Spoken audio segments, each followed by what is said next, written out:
Assalamualaikum warahmatullahi wabarakatuh.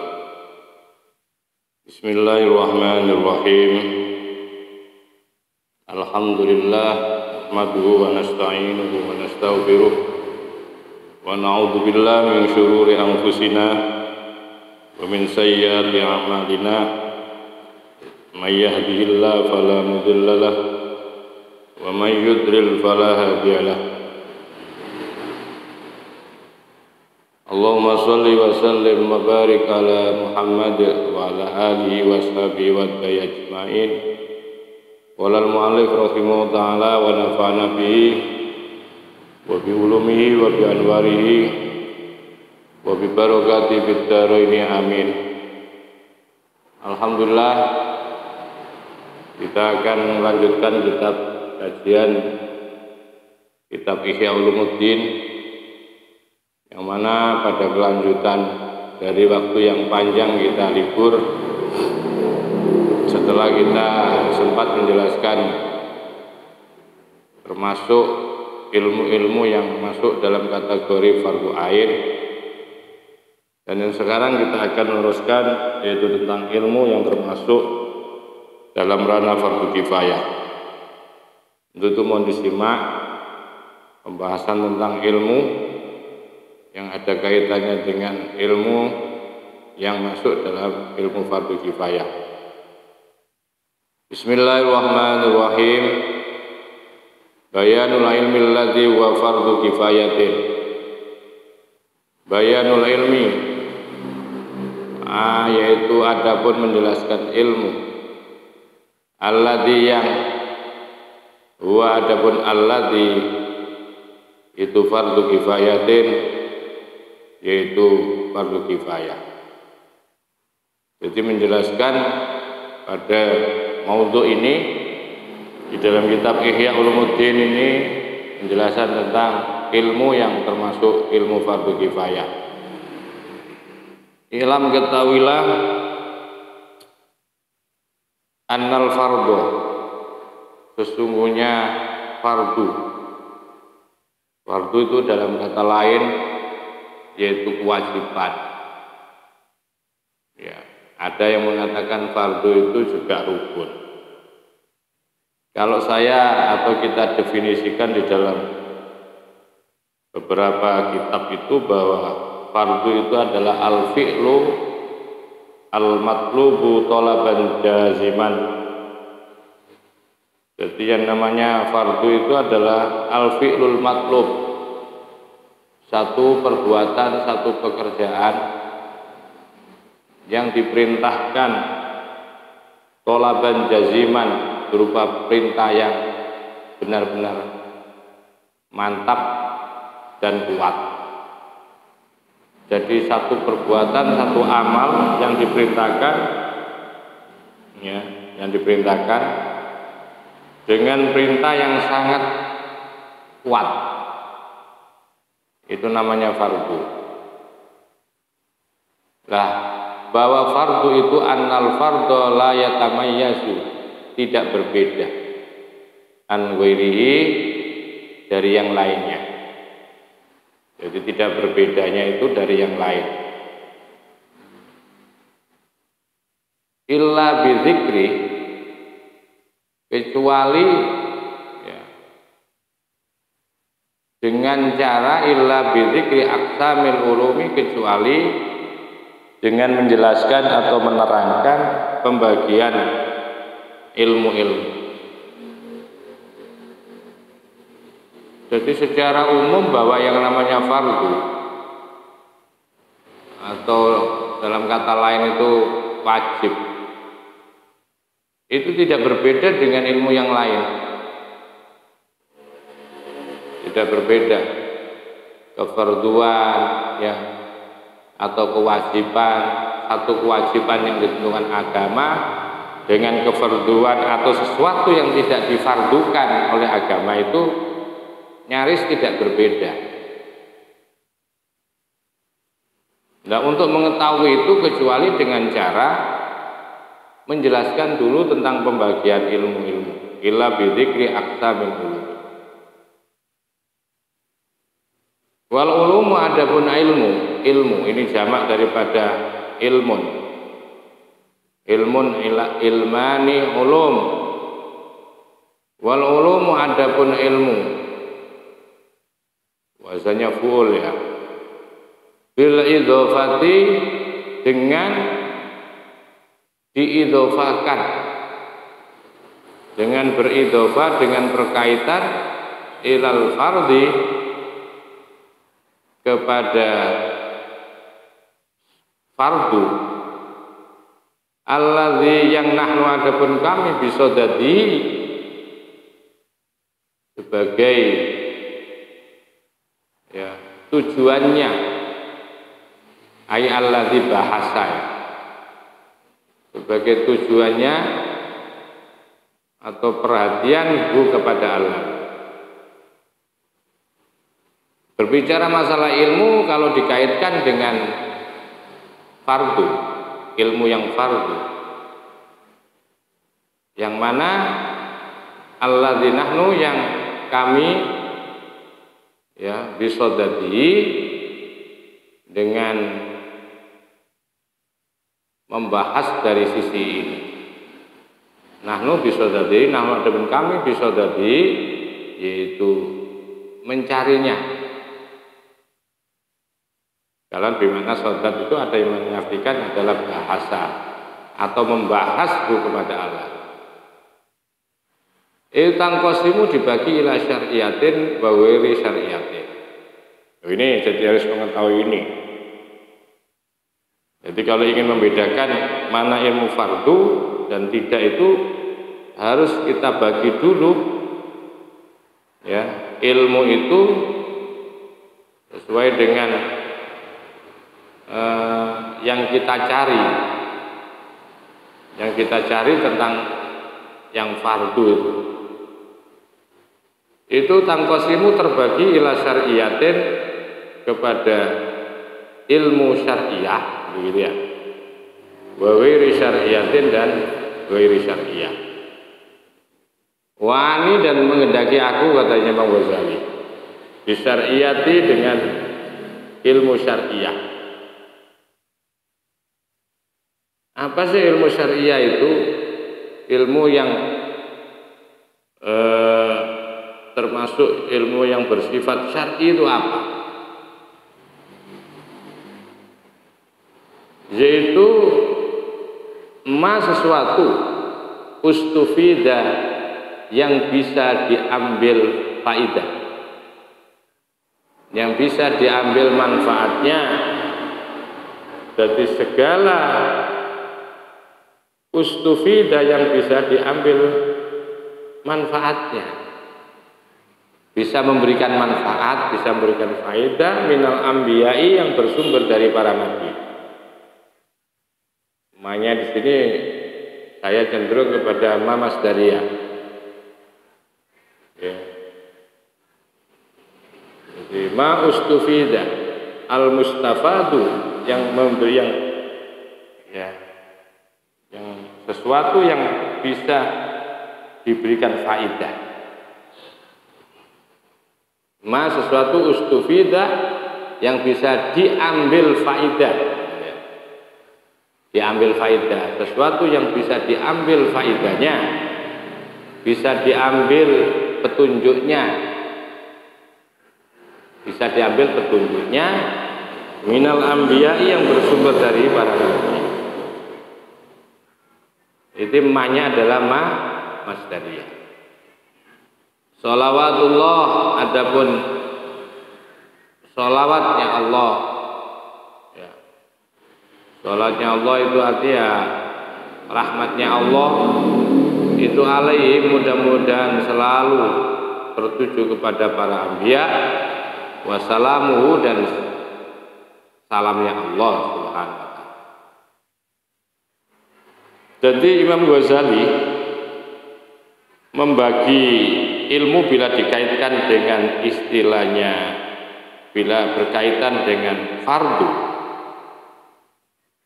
ya, namanya fardu itu tadi, itu dibagi menjadi dua, ada yang syariah dan ada ghairi syariah. Terus apa yang dimaksudkan oleh Imam Ghazali katanya? Wani menghendaki aku. Yang dimaksud syariah adalah sesuatu yang bisa diambil faidah, yang bisa diambil petunjuknya daripada apa itu, atau yang bersumber daripada para nabi. Wala yursyidu, dan tidak bisa memberikan petunjuk apa al-aqlu akal ilaihi kepada ma.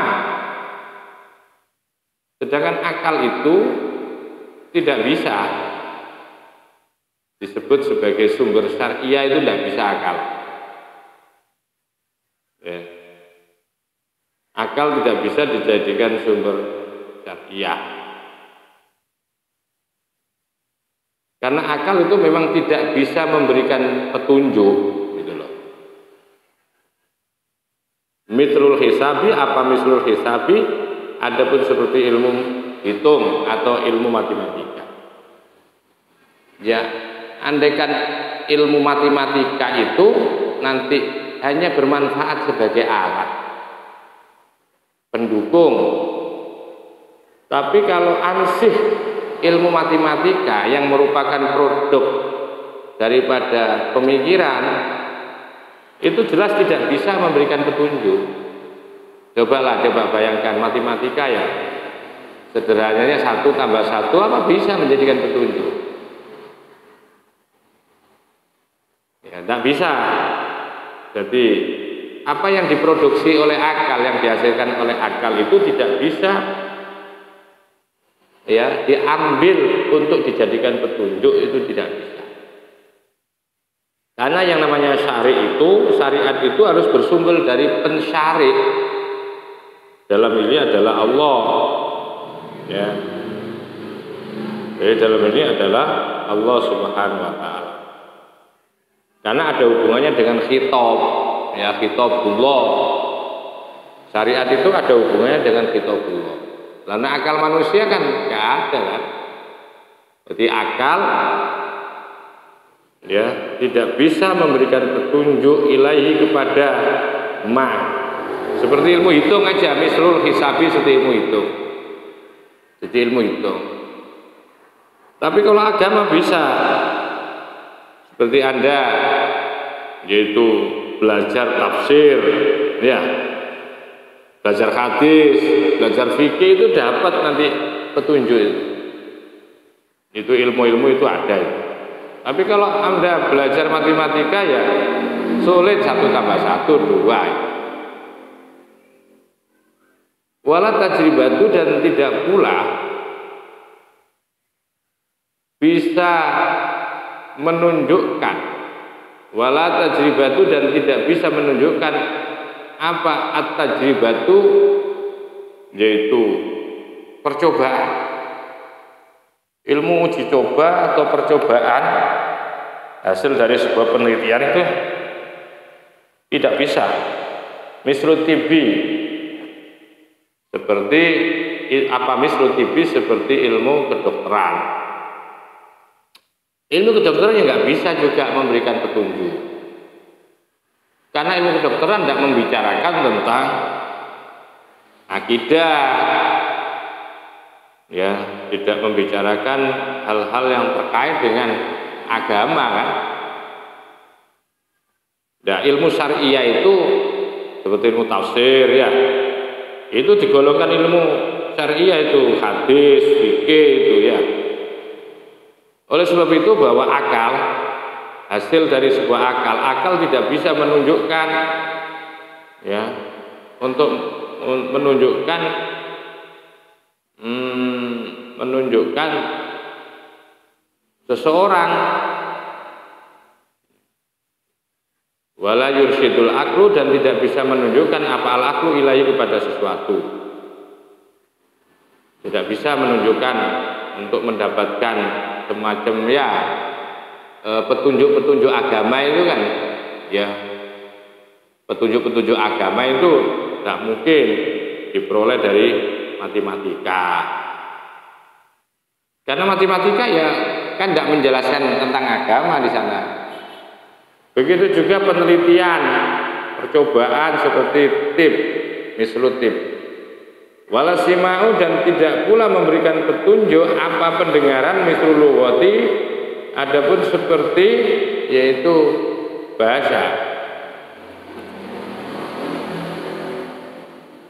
Pendengaran tidak bisa memberikan petunjuk, penelitian juga tidak bisa, percobaan tidak bisa memberikan petunjuk. Di sini sudah dikasih contoh seperti penelitian, percobaan dari sebuah kedokteran kan, itu kan bukan petunjuk agama. Begitu juga bahwa namanya pendengaran itu juga tidak bisa menunjukkan. Semisal bahasa, ya, belajar bahasa tidak bisa menunjukkan. Jadi yang bisa menunjukkan itu adalah yang bisa dijadikan, yang bisa diambil faedahnya adalah segala sesuatu yang bersumber dari Nabi. Jadi ini ada kaitannya dengan khitabullah ya. Wal ulum, maka adapun ilmu-ilmu allati yang laisat, tiada apa ulum bir syar'iyatin, dengan ilmu yang bersifat syariah. Ilmu-ilmu allati laisat bi syar'iyatin, ini laisat itu adalah beramal seperti amalnya kana ya. Laisat tidak ada apa al-ulumu itu syar'iyatan. Baknya ini adalah bak zaidah. Ilmu yang bukan termasuk ilmu syariah itu tangkosimu terbagi ya. Ilmu laisat bisyariyah itu terbagi ila ma huwa mahmudun wa ila ma huwa madmumun. Ila ma, kepada sesuatu, wa yang ada ma itu mahmudun terpuji, wa ila ma, dan kepada sesuatu, wa ada ma itu madmumun tercela, wa ila ma, dan kepada sesuatu, wa yang ada ma itu mubahun mubah. Jadi ilmu-ilmu yang tidak termasuk ilmu syariah itu terbagi menjadi tiga. Pertama adalah ilmu yang terpuji, ilmu yang tercela, dan ilmu yang mubah hukumnya. Sekarang mendefinisikan al-mahmud, apa sih yang disebut dengan ilmu terpuji? Wal mahmudu, maka adapun yang disebut dengan ilmu terpuji atau sesuatu yang terpuji itu ma tartabitu bihi masalihu umurid dunya, itu ma sesuatu tartabitu yang berkaitan bi dengan ma apa masalihu umurid dunya, yaitu kemaslahatan daripada urusan atau perkara-perkara yang terkait dengan dunia. Itu definisi daripada ilmu yang terpuji. Jadi ilmu terpuji adalah ma tartabitu bihi, yaitu keterkaitan bi dengan ma apa, yaitu masalihu umurid dunya, kemaslahatan urusan dunia. Jadi ilmu yang terpuji adalah ilmu yang berkaitan dengan kemaslahatan, ya, kemaslahatan urusan dunia. Apa yang menjadi maslahat yang bermanfaat untuk dunia ini, untuk manusia, untuk alam semesta ini, apa yang terkait dengan dunia? Imam Ghazali mencontohkan katibi seperti tib, ilmu kedokteran, wal hisabi, dan ilmu hitung.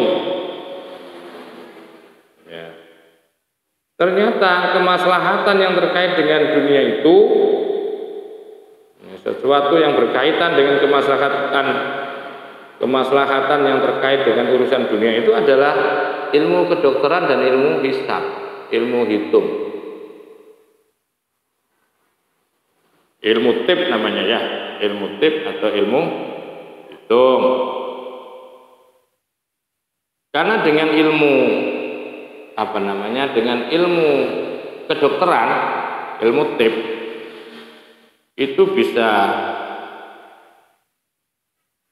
menjaga kesehatan, itu bisa menjaga daripada badan. Sedangkan ilmu hisab itu digunakan untuk apa itu? Lidhabtil amwal, lidhabtil amwal. Jadi digunakan untuk menghitung ya dunia ini, hal yang terkait dengan urusan dunia kan butuh hitung-hitungan itu, butuh hitung-hitungan. Nah, ini termasuk ilmu yang terpuji. Ma tartabitu bihi masalihu umurid dunya. Jadi yang dimaksud dengan ilmu yang terpuji adalah ilmu yang berkaitan darinya apa? Kemaslahatan urusan dunia. Wadzalika adapun al-mahmud, ilmu yang terpuji itu pun yang qasimu terbagi ilama huwa, ilama kepada sesuatu huwa yang ada pun ma.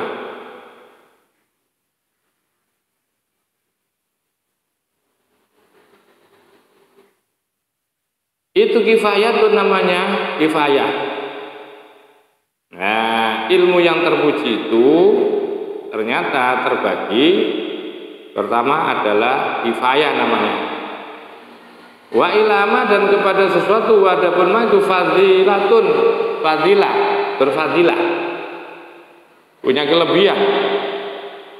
Walaisa, bukan faridoh, ya, walaisa, dan tiada pama bi faridotin dengan fardu, bukan fardu ya, tapi fadilah.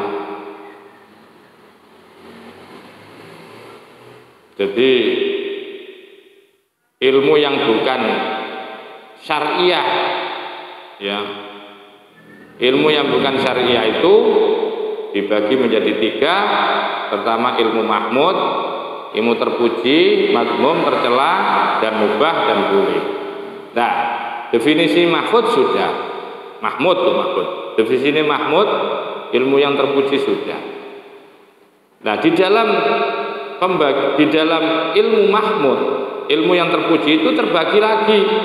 Terbagi kepada kifayah dan terbagi kepada fadilah. Ada dua, ada kifayah, ada fardu kifayah namanya, ada kifayah dan ada fadilah. Fadilah itu keutamaan atau kelebihan, bukan farido ya, bukan farido. Amma fardul kifayati,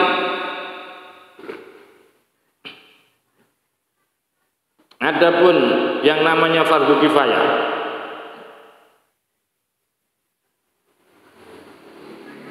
bahwa maka adapun fardu kifayah ini selalu kalau ada amma itu pasti ada jawab. Jadi amma itu harfu syartin, pasti ada jawabnya, namanya fa. Amma fardul kifayati, maka adapun fardu kifayah, bahwa maka itu adapun fardu kifayah itu kullu ilmin, setiap ilmu.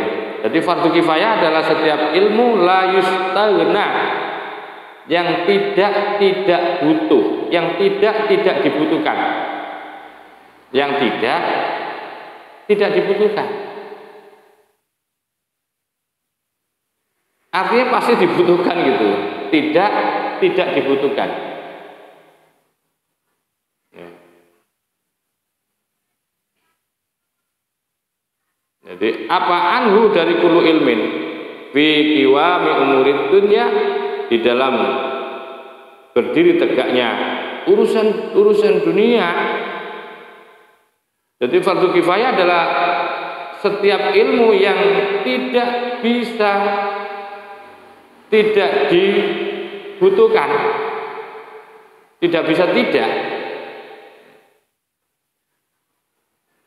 Kalau yustaghna itu artinya tidak dibutuhkan, artinya karena kaya kan. Ya. Tidak dibutuhkan artinya dibutuhkan.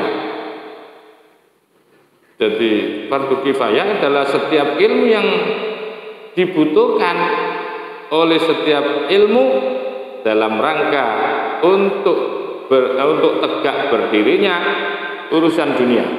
Katibi seperti yaitu ilmu kedokteran. Ilmu kedokteran itu adalah ilmu yang dibutuhkan gitu. Jadi la yustagna itu artinya dibutuhkan. Dibutuhkan. Sangat dibutuhkan ilmu kedokteran itu. Karena apa? Karena huwa adapun atib. Karena ilmu kedokteran terkait dengan kesehatan, ya kedokteran itu doruriyun, sifatnya doruri. Doruri itu kebutuhan yang sangat primer. Kesehatan itu bagian daripada kebutuhan manusia yang sangat primer. Tidak bisa dihindarkan dari itu, dari butuhnya orang itu untuk sehat. Dari kedokteran tidak bisa. Karena huwa adapun tib itu doruriyun, sifatnya doruri atau primer, sifatnya primer fi hajati baqail abdani, di dalam memenuhi hajat, di dalam hajatnya menetapkan akan adanya badan-badan, akan tetapnya badan-badan ini tetap eksis, biar badan itu sehat. Ini butuh, karena urusan kesehatan, urusan dengan dokter itu memang tidak karena sakit, menjaga dari sakit itu juga konsultasinya ke dokter. Setelah sehat, ya setelah sakit kemudian jadi sehat, itu bagaimana? Itu kan tidak lepas dari yang namanya ilmu tib, ilmu kedokteran. Dan sehat itu menjadi hajat kebutuhan manusia biar baqail badan, dalam rangka menetapkan badan-badan ini biar tetap eksis akan kesehatannya. Karena dunia ini bagaimana bisa dikelola dengan baik kalau masyarakat atau hambanya atau manusianya itu sakit. Nggak akan, yang petani nggak akan bisa akan mencampur lagi kalau dia sakit-sakit. Yang nelayan juga begitu. Orang-orang yang mengelola hutan, mengelola pertanian juga butuh sehat. Dan saya kira tidak akan terkelola dengan baik, ya, alam semesta ini kalau manusianya itu tidak sehat. Maka butuh ini, jadi ilmu doruri ini apa namanya, ilmu doruri yang bersifat primer ini sangat butuh, tidak bisa la yustagna anhu, tidak bisa tidak butuh, artinya tidak bisa tidak butuh, artinya butuh sekali. Fardu kifayahnya yaitu ilmu tib ini, ilmu kedokteran ini dalam rangka untuk berdiri tegaknya persoalan-persoalan dunia, urusan dunia ini biar selesai. Karena dengan ilmu tib ini nanti masyarakatnya menjadi sehat. Begitu juga wakal hisab seperti ilmu hisab. Ilmu hisab itu maksudnya ilmu hitung, matematika, ya. Fa innahu, maka sesungguhnya hisab itu doruriyun, termasuk ilmu yang bersifat primer. Kita itu nggak bisa lepas dari yaitu hitung-hitungan dalam hidup ini. Nggak bisa lepas dari itu. Terutama bila dikaitkan dengan urusan agama, pembagian waris, pembagian wasiat, ya, pembagian hadiah, itu bagaimana kan butuh hitung-hitungan. Dagang juga begitu, ya, dagang, muamalah transaksi yang lain juga begitu. Maka ini tidak bisa lepas dari kehidupan manusia, yaitu ilmu tib, ilmu kedokteran, dan ilmu perhitungan. Jadi saya kira dengan apa ya, berdiri tegaknya pembangunan ini kan butuh itu yang namanya hisab itu. Ilmu hitung itu kan butuh itu. Harus ada hitungan kan orang membangun itu, mengukurnya. Bagaimana bisa mengukur rumah kalau nggak tahu hitungannya? Maka itu penting, itu bagian daripada yang tidak boleh diabaikan ilmu hisab itu, ilmu matematika itu. Fa innahu, maka sesungguhnya ilmu hisab itu doruriyun, dzururiyun juga termasuk ilmu yang bersifat sekunder, menjadi kebutuhan yang sangat primer, bukan sekunder, menjadi kebutuhan primer fil muamalati, di dalam transaksi, di dalam muamalah pergaulan bermasyarakat, di dalam muamalah pergaulan, di dalam perdagangan, bisnis, transaksi. Ini sesuatu yang tidak bisa ditinggalkan, hitung-hitungan. Wa qismatil wasaya, dan pembagian wasiat-wasiat, wal mawarisi, dan pembagian warisan-warisan, wa wirima, dan selain daripada keduanya. Artinya banyak sekali, tidak hanya diperuntukkan untuk menghitung pembagian wasiat dan waris, tapi juga banyak untuk muamalah, untuk membangun, untuk mengukur perbaikan jalan, itu kan butuh itu. Dan termasuk untuk bisa melakukan hisab, ya. Nah, ini kan untuk menghitung ketentuan per bulan itu, perputaran matahari dan rembulan, ini kan butuh hisab. Wahdi, dan adapun ini, wahdi, maka adapun ini, iyal ulumul lati law khalal baladu amman yaqumu biha haraja ahlul balad. Wadi, adapun ini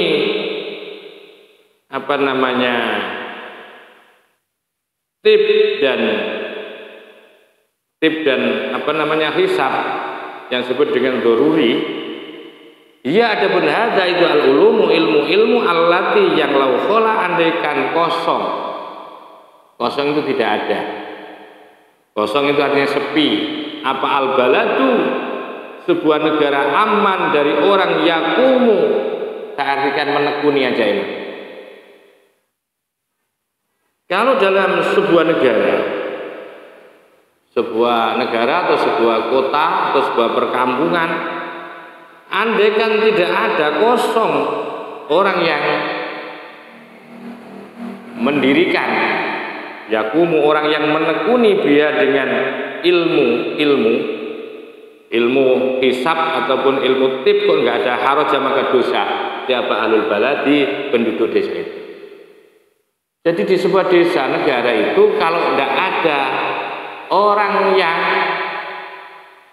mengerti tentang ilmu kesehatan, ya, tidak ada orang yang ahli di dalam kesehatan, tidak ada orang yang mengerti tentang ilmu hisab, maka seluruh penduduk itu dosa seluruhnya.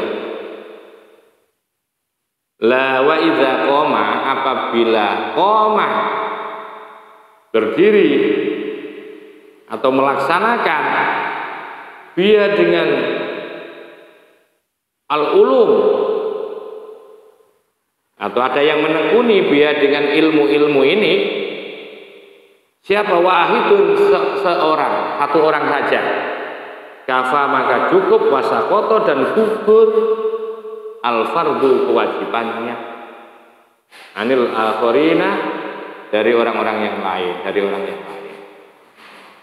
Jadi akhirnya orang lain itu juga tidak kena dosa. Kalau ada di sebuah negara itu, ya sudah menekuni, sudah bisa, ya, belajar, ada yang belajar tentang ilmu tip dan ilmu hisab, maka cukup, yang lain tidak kena wajib, sudah. Itu yang disebut dengan fardu kifayah. Fala yata'ajjab, maka tiada heran seseorang itu. Fala yata'ajjabu, maka tiada heran seseorang. Ini lanya adalah lanafi, tapi bisa diartikan lanahi. Fala yata'ajjabu, maka janganlah heran, takjub seseorang, mingkaulina, dari ucapan kami, katanya Imam Ghazali, dari kesimpulan kami, dari ucapan kami yang mengatakan an-natibba, sesungguhnya ilmu kedokteran, wal hisabah, dan ilmu matematika itu min furudil kifayati, termasuk bagian daripada fardu kifayah. Maka jangan heran kamu, ya, jangan heran, jangan merasa sewot, ya, ketika kami menyimpulkan, katanya Imam Ghazali, bahwa ilmu kedokteran dan ilmu matematika, ilmu hisab itu merupakan bagian daripada fardu kifayah. Itu katanya beliau.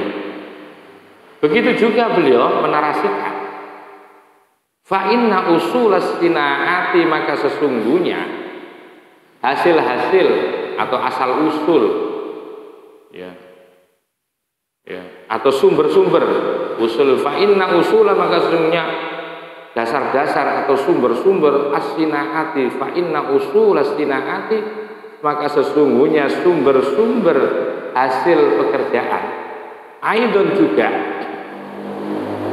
atau pokok-pokok ya pekerjaan, bisa diartikan begitu, cuma lebih enak memahaminya, fa inna usulas sinaati, maka sesungguhnya sumber-sumber penghasilan dari pekerjaan, aidon juga, itu min furudil kifayati, termasuk bagian daripada fardu kifayah.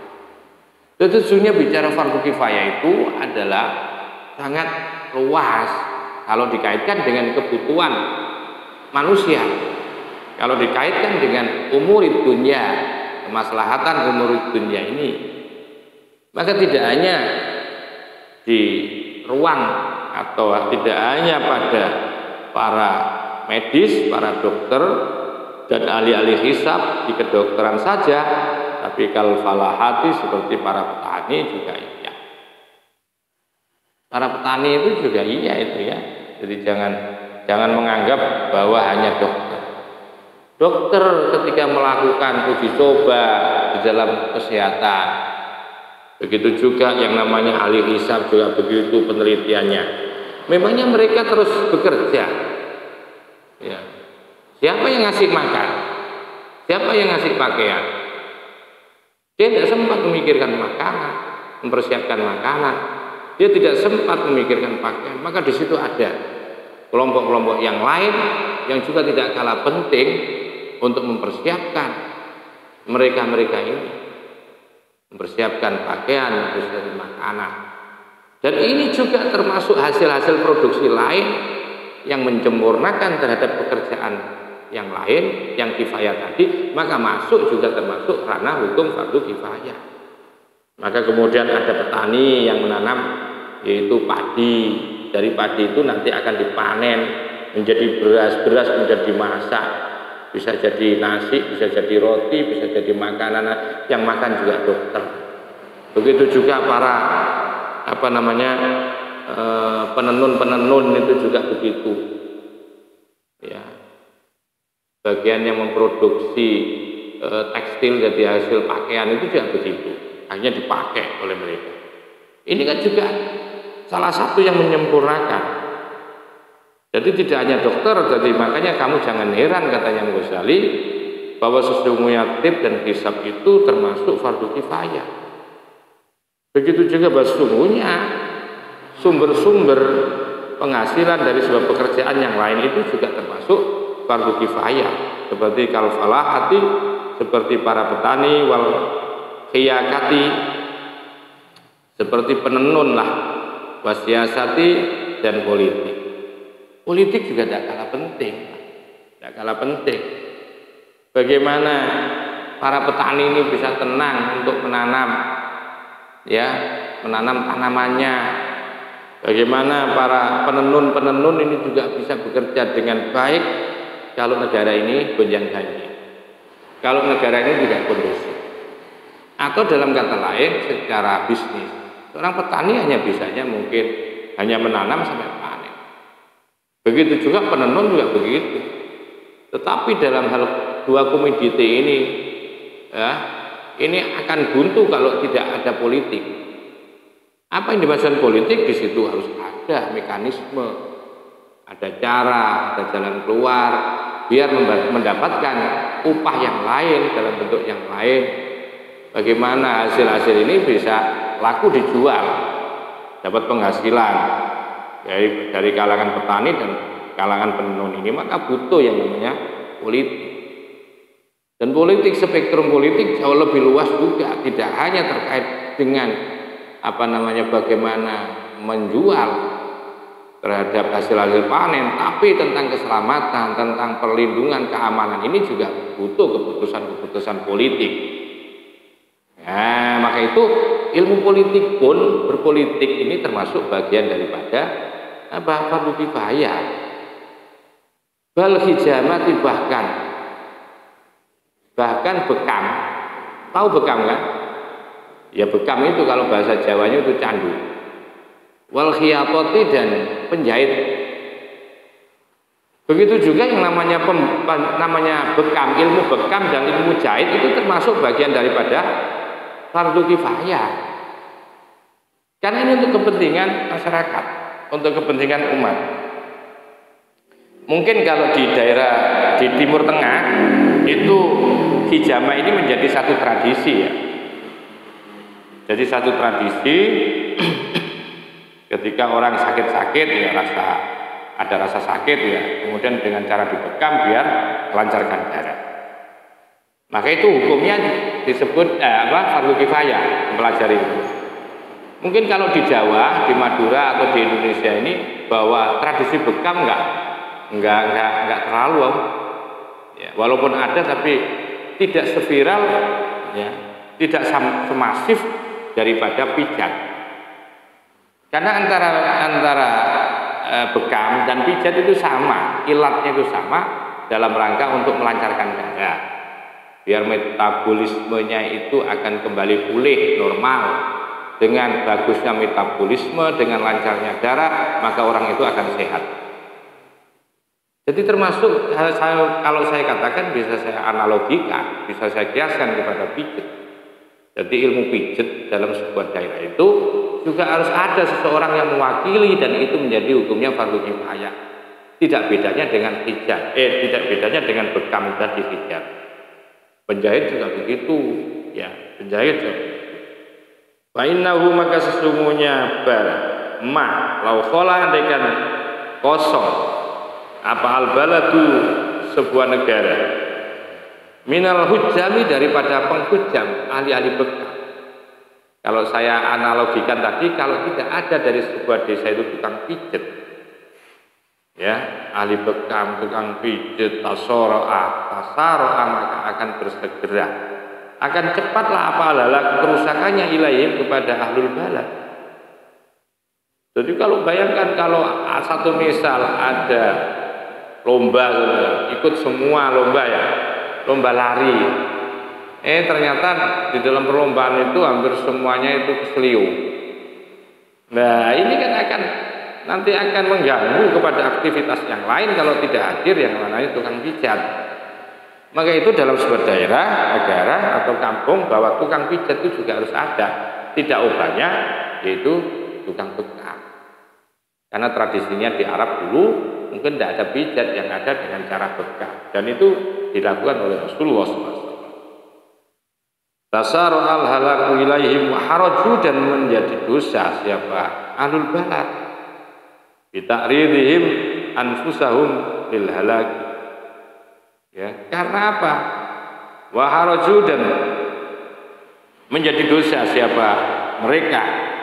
Ya, penduduk itu bita'ridihim atas takridnya mereka. Atas mempersilakannya. Takrid itu menyuguhkan bisa dia. Karena mereka mempersiapkan ya anfusahum pada dirinya lil halaki untuk menjadi rusak.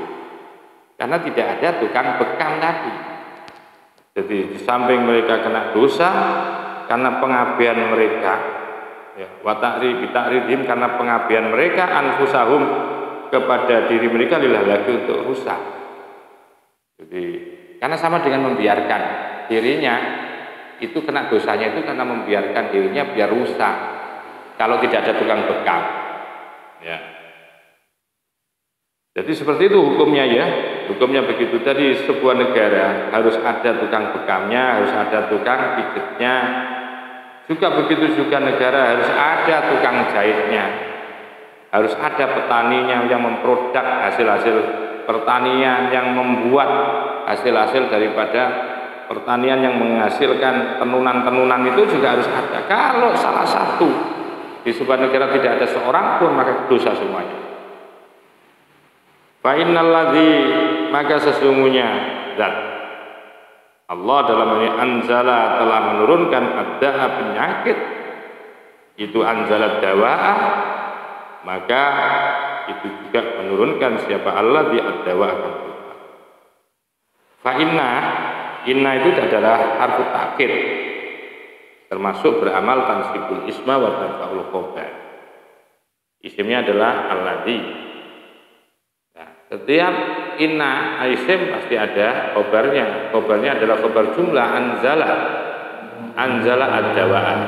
Itu menjadi khobar daripada inna. Jadi Allah Subhanahu wa taala, ya, yakinlah kita bahwa ketika Allah menurunkan penyakit, sebuah wabah, sebuah penyakit, itu dipastikan Allah juga menurunkan yang namanya obat. Lah bagaimana cara memperolehnya? Yaitu harus penelitian. Makanya orang teliti, ada ahli farmasi, ya, itu sungguhnya ahli-ahli farmasi itu pekerjaan mereka itu termasuk pekerjaan yang fardu kifayah. Jangan sampai kosong, jangan sampai tidak ada orang yang berhenti untuk meneliti, jangan sampai ada orang yang nganggur tidak meneliti dari sebuah daerah itu. Harus ada peneliti-penelitinya itu.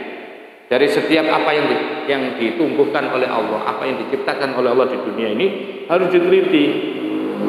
Karena sesungguhnya ketika Allah menurunkan penyakit, Allah juga sekaligus Allah juga menurunkan obatnya. Nah, untuk mengetahui obat itu tentu dengan cara meneliti, juga selalu meminta petunjuk Allah.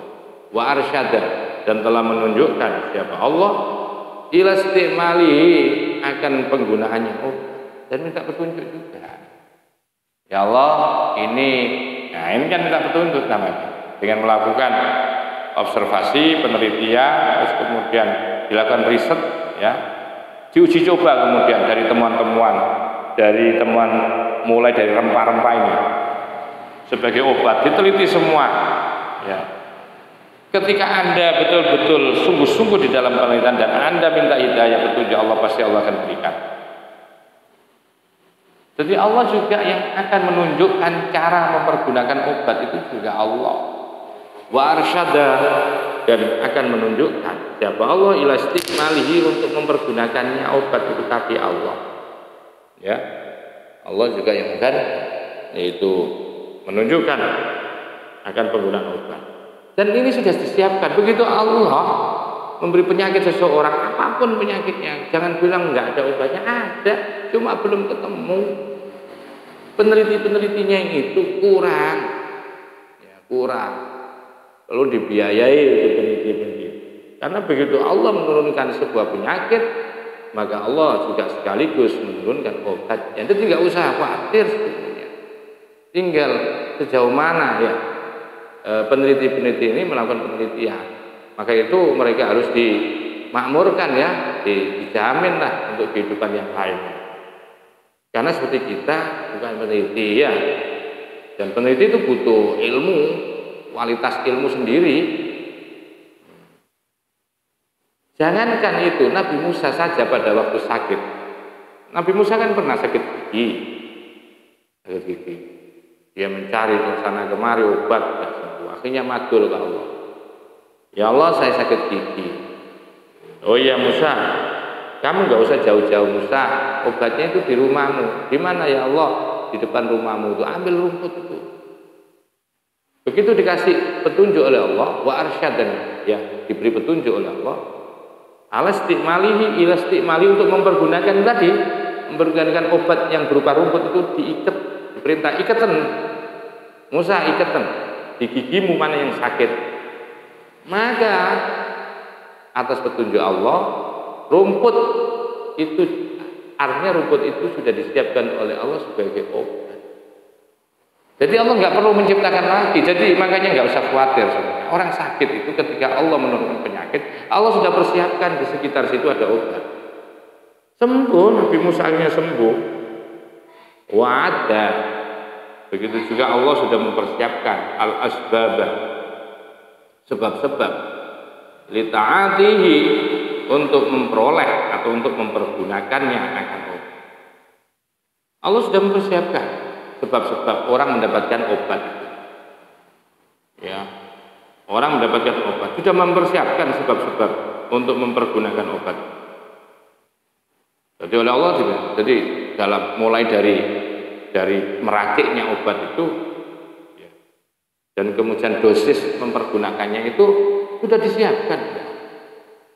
Maka itu fala yajuzu, maka tidak boleh at-ta'arudu berpaling.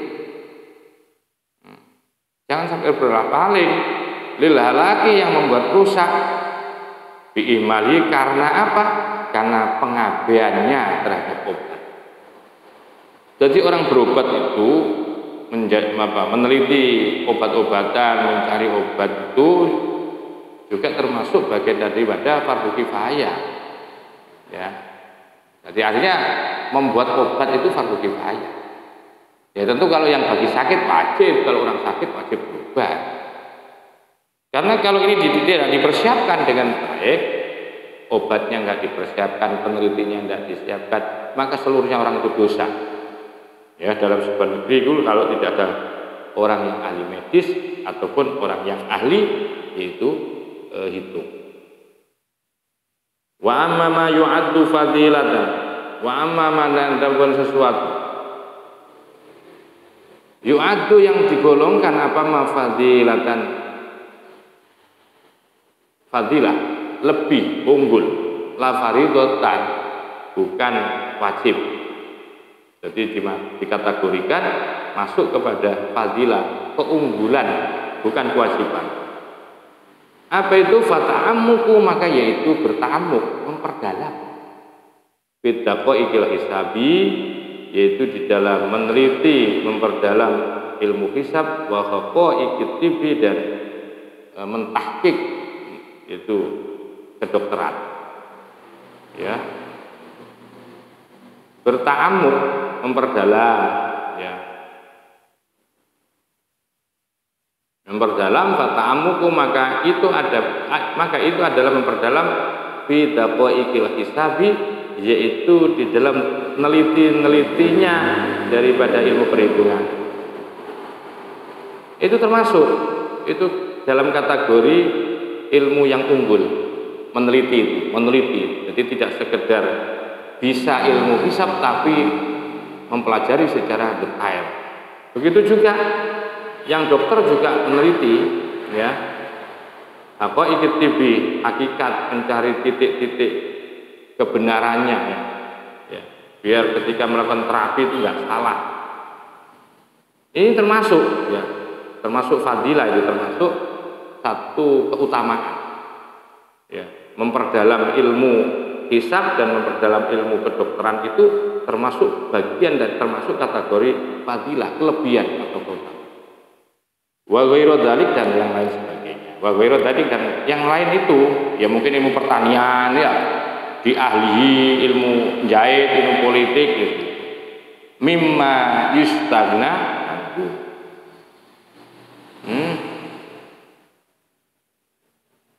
Mimma dari sesuatu yustagna yang tidak butuh anhu pada emak, ya. Walakinnahu, akan tetapi emak itu yufidu, memberikan faedah, ziyadatan, kuatan, tambahan yang kuat, sekalipun bahwa ilmu yang unggul itu ya sesuatu yang sudah tidak dibutuhkan, nah, tetapi itu mempunyai. Jadi harus meneliti itu sungguhnya tidaklah terlalu penting untuk dibutuhkan, ya. Akan tetapi bahwa sesuatu itu berfaedah, biar menambah daya kuat, ya, bil qadril muhtaji, di dalam al qadril muhtaj, dalam rangka apa ya istilahnya, di dalam qadril muhtaj, di dalam ukuran yang dibutuhkan, pada ukuran atau kadar al-muhtaji yang dibutuhkan ilahi, kepada al. Jadi dengan menambah, dengan mempelajari secara detail, ya, yang disebut dengan fadilah tadi, itu akan memberikan tambah kuat fil qadril muhtaji, untuk menguatkan ya, fil qadri untuk dapat menguatkan apa yang dibutuhkan ilahi oleh Allah. Jadi kalau dengan ada yang punya kelebihan secara profesional itu kan nanti akan semakin kuat. Ya. Wa amal madmumu, adapun ilmu yang termasuk ilmu madmum, ilmu yang tercela minhu daripada al. Fa ilmu sihri, termasuk ilmu sihir. Ilmu tercela, jangan belajar itu. Terutama mengamalkan. Kalau belajar saya boleh, tapi jangan diamalkan dan jangan diajarkan. Watolas mati dan ilmu talasma, ilmu jambi-jambi, mantra-mantra. Wa ilmu syahbadati dan ilmu sulap. Wa talbisati dan talbis. Ya. Talbisat itu berarti gendam gitu kan. Itu termasuk bagian daripada ilmu-ilmu yang tercela. Apa ini? Ini pembagian kedua ya, pembagian kedua daripada ilmu yang bukan syariah. Ya. Wa amal mubah, yang terakhir ini wa amal mubah, adapun ilmu yang mubah minhu dari al. Maka fal ilmu, maka itu ilmu bil asy'ari, tentang syair-syair. Allati la sahfa, yang penting tidak purno adanya biha di dalam syair-syair.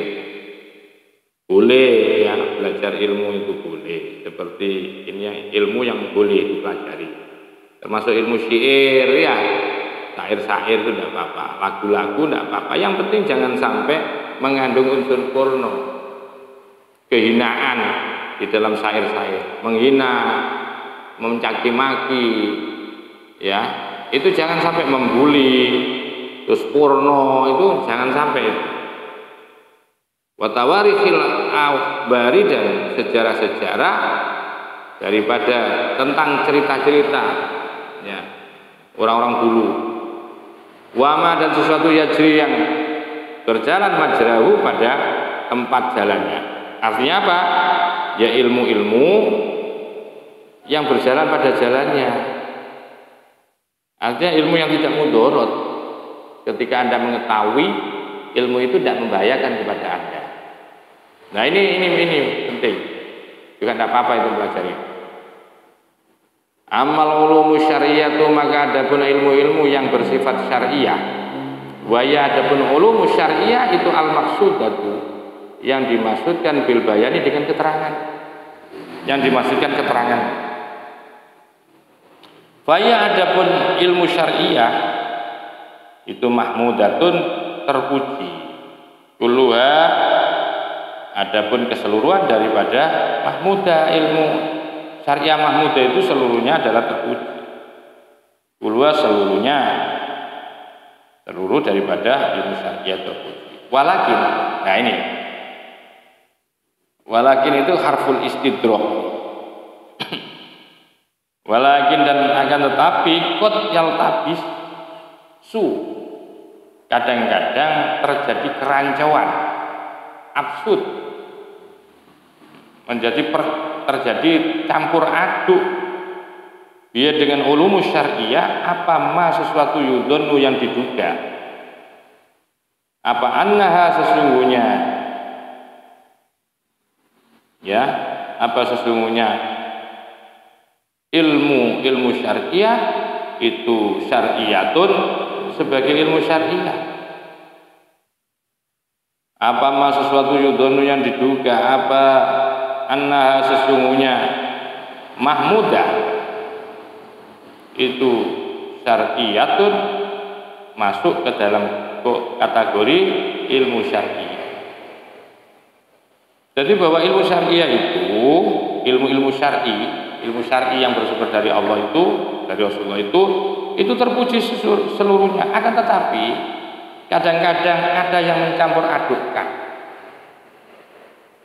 ya, mencampur adukkan dengan ilmu syariah ini. Apa? sesuatu yang diduga itu sesuatu yang diduga itu terpuji, sesuatu yang diduga bahwa itu adalah syar'i. Watakunu dan ada, watakunu dan ada apa syariah itu madmumatan tercela. Yaitu kalau ilmu syariah itu secara keseluruhan terpuji, tapi kadang-kadang ada orang yang berupa mencampur adukkan, yang dianggap itu ilmu syariah bahkan bukan, dan itulah yang menjadi tercela. Mempercampur adukkan tradisi, mempercampur adukkan sesuatu yang bukan ibadah menjadi ibadah, seakan harus dia ibadah, itu yang buat tercela. Dalam kata lain itu disebut dengan bid'ah. Jadi apa sih yang dimaksudkan? Secara kesimpulannya begini, ungkap ini, ma laisa bi qurbatin qurbatan. Sesuatu laisa yang tidak ada apa-apa bi qurbatin yang bernilai ibadah, qurbatan diyakini sebagai sesuatu yang bernilai ibadah. Kalau bukan ibadah jangan diyakini sebagai ibadah. Cari. Kalau itu tradisi, ya sudah, itu tradisi, jangan diyakini ibadah. Sebenarnya sederhana bahwa urusan bid'ah itu keyakinan juga. Anda mau itu Anda mau makan di sawah, atau Anda mau makan dimanapun, yang penting keyakinannya. Sekalipun orang mengatakan Anda makan kok sampai dibawa ke sawah, sebelum panen kok sampai membawa nasi ke sawah, itu bid'ah. Loh.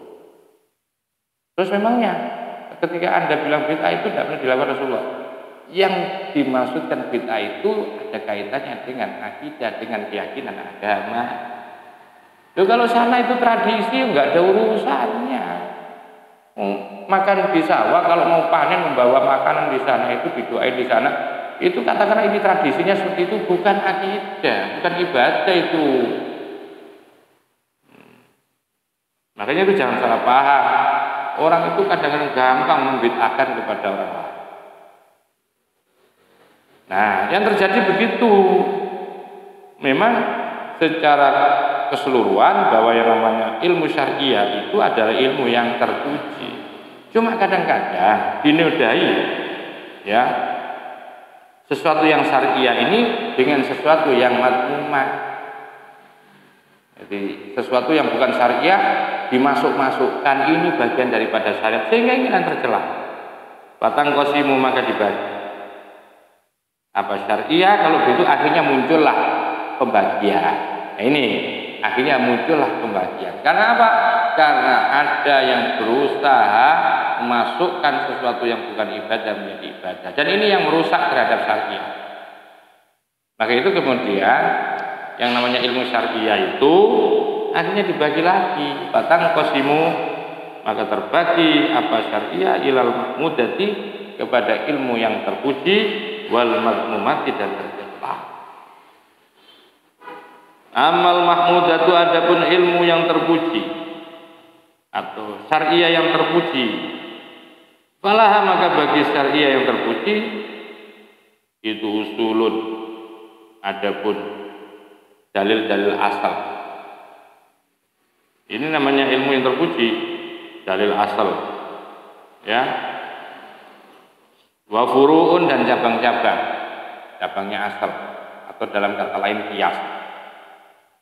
Wa muqaddimatun dan muqaddimah, wa mutammimatun dan pelengkap, penyempurna, pelengkap atau penyempurna.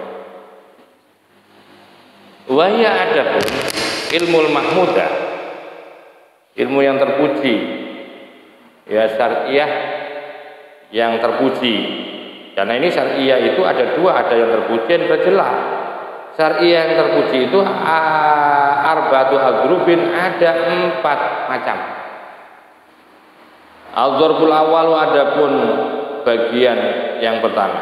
Macam yang pertama al-usulu, namanya usul. Usul itu pondasi-pondasi atau dalam kata lain dalil-dalil, dalil asal namanya. Itu usul. Al-usulu jam'un daripada aslu. Dalil aslu itu apa? Mayubna alaihi ghairuhu. Itu kalau mendefinisikan asal dalam usul fiqh. Al aslu ma yubna alaihi ghairuhu. Ma yubna sesuatu yubna yang dibangun alaihi atas ma apa ghairuhu yang lainnya. Yang lainnya ma. Itu namanya asal. Sesuatu yang dibangun di atasnya sesuatu yang lain itu namanya asal. Artinya pondasi, kalau begitu kan pondasi. Itu usul namanya, jamak daripada asal. Ya, usul itu ya adapun usul itu arbaatun ada 4. Kitabullahi azza wa jalla pertama adalah kitabullah. Ini bisa menjadi atau bayan ya, menjadi atau bayan, bisa menjadi badal juga bisa ya. Kalau saya enak menjadi atau bayan ya, menjelaskan. Wa sunnatu rasulihi, dan yang kedua adalah sunnahnya Rasulullah sallallahu alaihi wasallam dalam hal ini hadis. Wa ijma'ul ummati, dan ijma'nya umat. Ijma' umat itu ya tidak semua umat itu bersepakat. Artinya ya para tokoh-tokoh, alim ulamanya. Wa asarus sahabati, dan asarnya sahabat.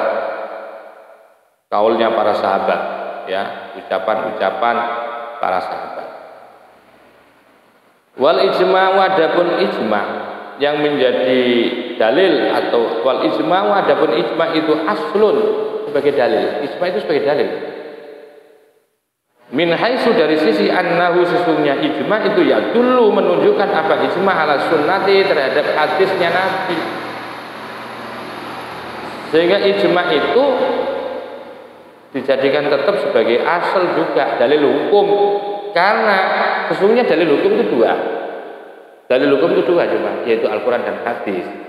Nah, karena ijma' itu menunjukkan ya, min haitsu, dari sisi sesungguhnya ijma' annahu, sesungguhnya ijma' itu menunjukkan atas sunnahnya Nabi, atas hadis.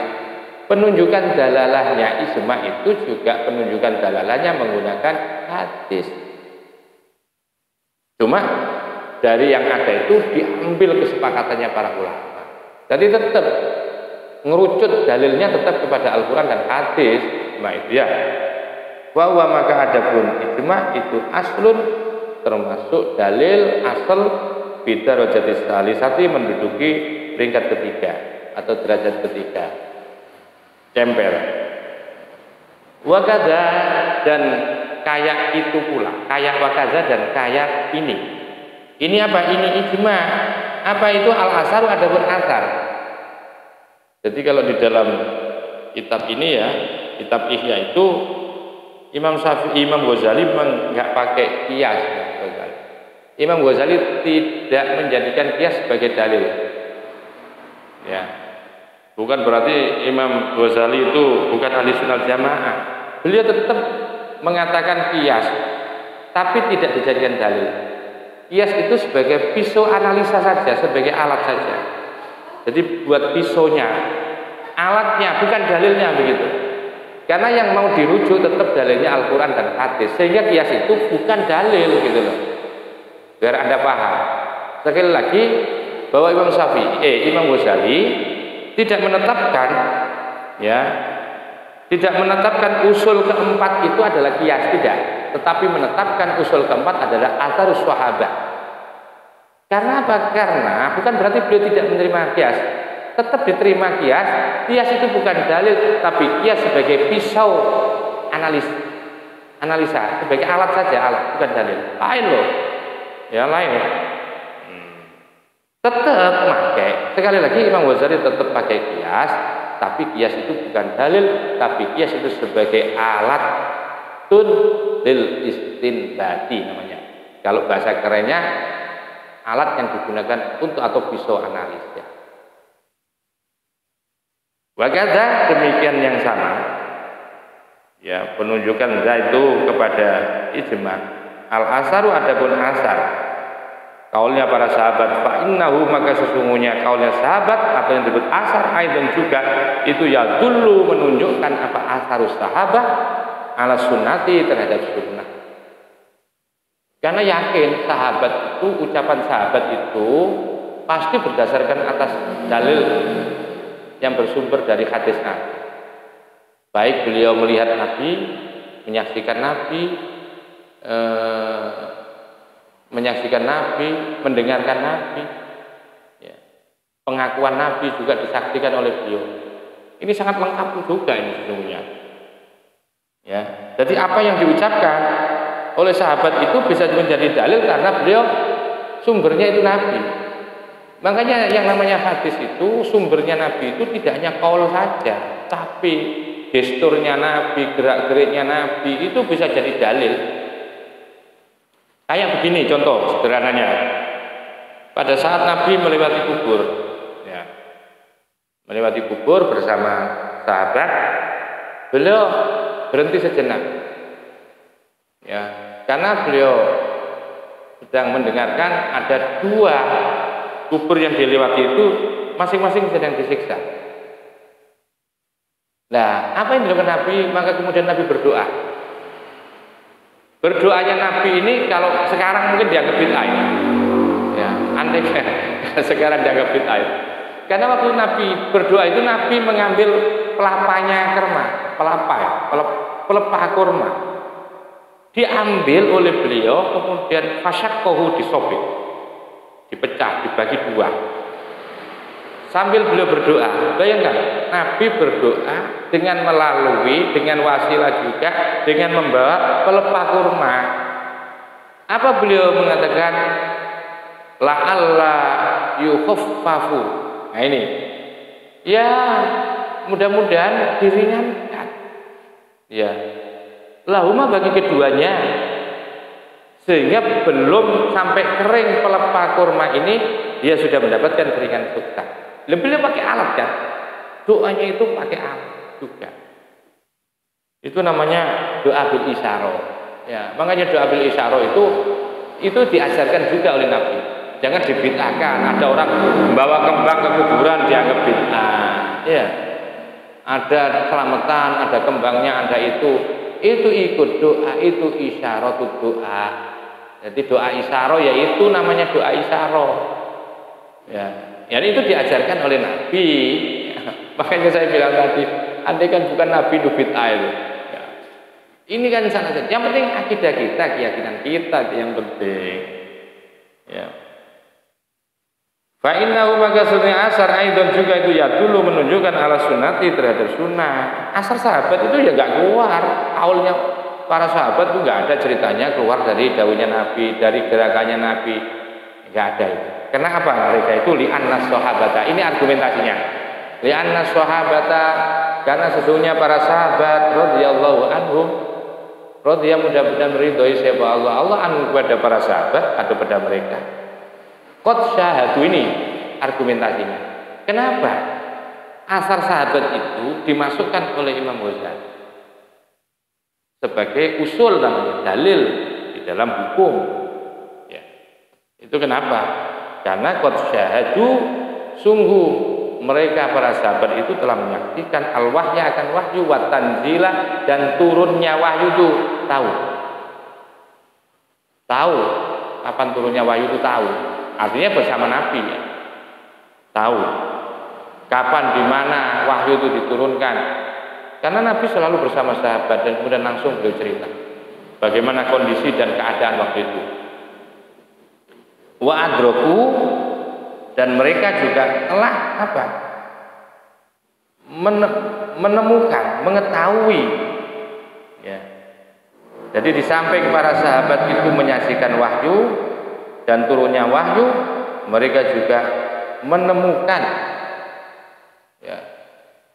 Para sahabat bikoro inil ahwali melalui apa? Korina spiritualnya. Jadi mereka dapat mampu ya, para sahabat itu mampu bisa menemukan melalui qoroinil ahwal namanya.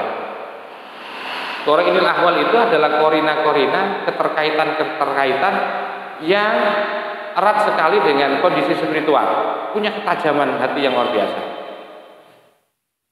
Beda dengan saya kan, sangat jauh. Ya.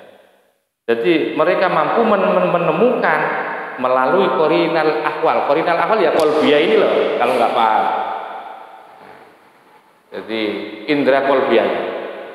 menemukan melalui itu akan sesuatu ini maf'ulnya waba.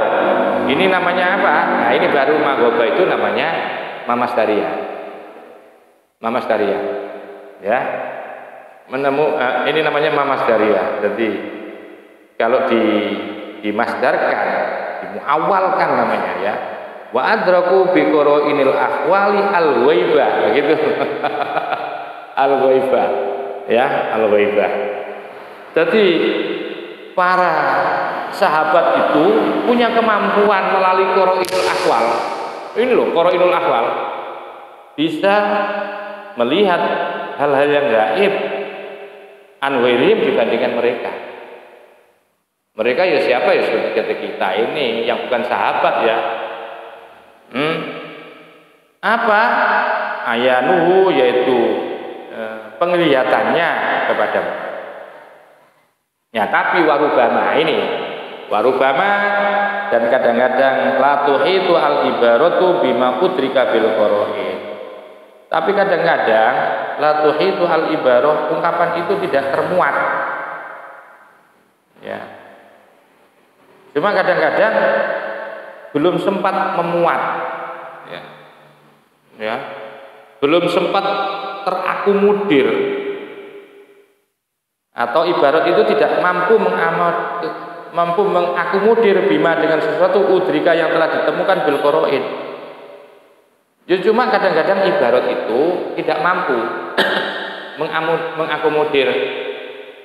Ada ungkapan-ungkapan yang tidak mampu mengakomodir terhadap apa yang telah ditemukan melalui qoro'innya para sahabat itu. Lah disinilah famin hadzal wajhi, namanya itu famin hadzal wajhi. Maka dari sinilah, dari sisi inilah ro'a maka kemudian melihat, menganalisis atau berpendapat siapa al ulama al-iqtidah untuk mengikuti ya bihim pada ashab wa tamassuka dan berpegang teguh bi atharihim dengan asar mereka. Ya, dengan asar mereka. Wa dzalika dan adapun at-tamassuk berpegang teguh dengan asar mereka bisyartin maksusin tentu dengan syarat yang spesifik, syarat yang khusus. Ala wajhi maksusin secara khusus pula indaman yarahu bagi orang yang melihat akan wajibnya iktida. Bagi orang yang mau iktida itu memang disyaratkan secara khusus dan ada syarat khusus ya, dan juga secara khusus. Ada syarat khusus dilakukan secara khusus. Nah, dalam penjelasan ini la yaliku bayanu tidak mungkin lah, tidak tepat kalau dijelaskan melalui pekajian ini. Karena apa? Karena la yaliku bayanu tidaklah cocok apa bayanu penjelasan syarat bihadzal fani akan disiplin kajian ilmu ini. Wallah. Bihadzal fani ya, bihadzal fani melalui kajian disiplin ilmu. Masyaallah. Ya. Ad-darbus tsani itu tadi bagian yang pertama. Jadi bagian pertama itu apa? Ilmu yang terpuji, ilmu syariat yang terpuji. Sekarang bagian kedua ini mungkin sampai ad-darbus tsani ini aja. Nanti ada 4 kan? Kita lanjutin di waktu yang lain. Ad-darbus tsani adapun bagian yang kedua daripada ilmu syariah yang terpuji. Al-furu namanya furu. Furu itu cabang. Asal itu sentralnya, furu itu cabangnya. Kalau dalam bahasa lain, kalau Anda ngaji kitab usul fiqh itu furu itu sama dengan ya semacam kias lah. Furu itu hasil ijtihad. Cuma lebih gamblangnya kita pahami dulu bahwa adapun furu itu sesuatu fuhima yang dipahami min hadil usuli dari dalil-dalil ini. Sesuatu yang dipahami dari dalil-dalil ini labi mujabi al-fadhiyah, tidak melalui mewajibkan lafaz-lafaznya usul ya. Jadi furu itu adalah sesuatu yang dipahami dari usul, dari dalil ini, tapi tidak dari sisi lafaznya. Tidak menuntut lafadznya, bal bima'anin, tetapi ya bima'anin yang dituntut itu, yang diwajibkan itu melalui makna, bukan melalui lafaz. Jadi memahami sebuah teks ayat, teks dalil bukan dipahami dari sisi lafaznya, tetapi lebih kepada nilai filosofi atau makna-maknanya.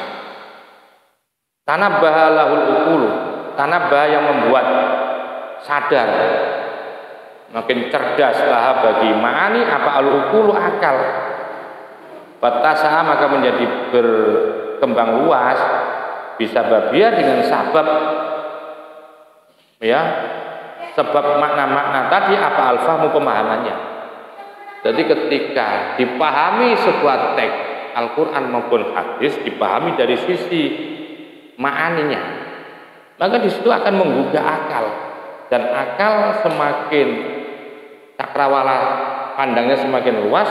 Dengan sebab itulah memahami makna itu akan menjadi paham.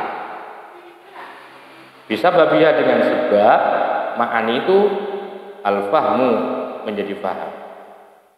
Hatta fuhima sehingga bisa dipahami minal lafdil malfudi, dari lafaz yang dilafatkan, dari lafaz yang tertulis.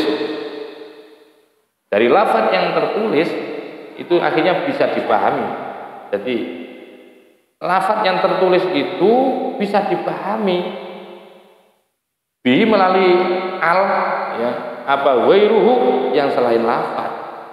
Dari lafaz yang tertulis itu maka apa yang ada di balik lafaz itu bisa dipahami. Hatta sehingga fuhima juga sebagaimana fuhima ini, kama itu juga masdariyah ini, kaifhami gitu ya. Jadi kaifhami ini juga namanya masdariyah. Kama sebagaimana fuhima, kama fuhumin sebagaimana dipahami min qauli alaihissalam, dari dawuhnya Nabi Muhammad sallallahu alaihi wasallam. Jadi kalau kita ingin paham betul dari kajian sebuah kitab itu, nanti akan saya tip yang paling situ ya. Ya, jadi Anda memang tidak bisa lepas dari ilmu nahwu, ilmu shorof. Yang kedua, kalau Anda sudah alim ilmu nahwu dan shorof, jangan sampai lepas dari beberapa hal yang Anda tahu, terutama yang terkait dengan makna-makna, pemaknaan itu. Anda harus memperdalam kajian tentang ma masdariyah terutama dan ma mausul. Anda harus memperdalam kajian tentang ta'alluq, ya, muta'allaqah, keterkaitan. Nanti itu ada hubungannya dengan jar dan majrur. Kalau Anda memahami itu, insya Allah akan semua persoalan dari sebuah kajian kitab itu akan akan dapat kemudahan-kemudahan. Maka itu sebagaimana dipahami dari dawuhnya Nabi. Ini ada keterkaitannya dengan furu' ya. Furu' itu argumentasinya menggunakan akal. Jadi memahami dalil bukan pada lafaznya, tetapi lebih kepada pemahaman maknanya.